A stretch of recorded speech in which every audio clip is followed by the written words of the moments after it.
Hello, my name is John, also known as Dark and Stormy, and today is the first of our Ableton live tutorial sessions. Today we're going to be looking at a question that I hear from a lot of producers, which is how do I get my kick drum sounding meatier? How do I get my kick drum to sound fatter? How do I get my kick drum to sound good?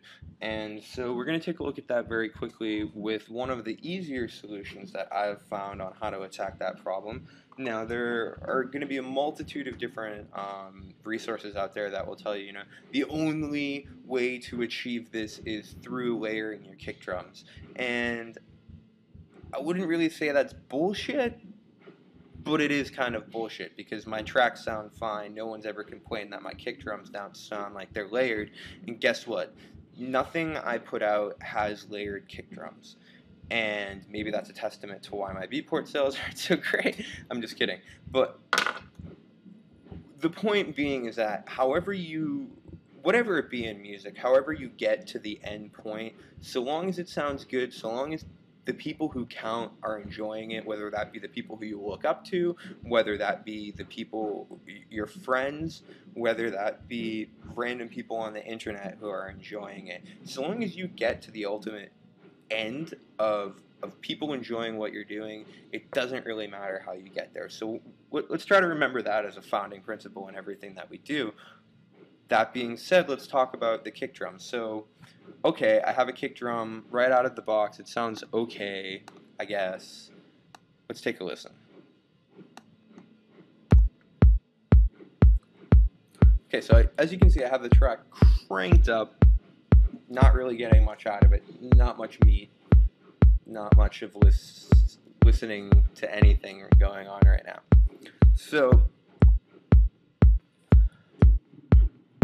in Ableton Live, you have your audio effects, and within your audio effects, you have your audio effect rack, and then you have your drum processing rack. And so within your drum processing rack, you have something called kick processing. Now, there are other things like Kick Basic and Kick Hard Attack, which will do similar things, but the one that I always use is kick processing. So let's see what happens when we put this onto the kick drum. Okay. Turn that down a little bit, peaking. So as you can see, with almost no work at all, we've got this kick drum sounding way meatier than it ever has. And I bet that's something a lot of you out there didn't know to use. So I hope that's been somewhat useful. If you have any trouble finding this, it's probably because you don't have it. And if in that event, what you can do is you can actually sort of create your own via a gate, a compressor, and a kick EQ. And through playing with those, you'll sort of achieve the same sort of thing.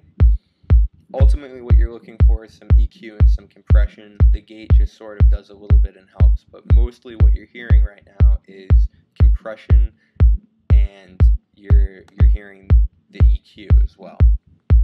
So I hope this has been helpful. Again, my name is John, also known as Dark and Stormy. This has been the first 001 of the Ableton Live tutorial sessions, and there'll be more coming to you at a almost daily basis. And if there's any questions or any concerns, please do let me know.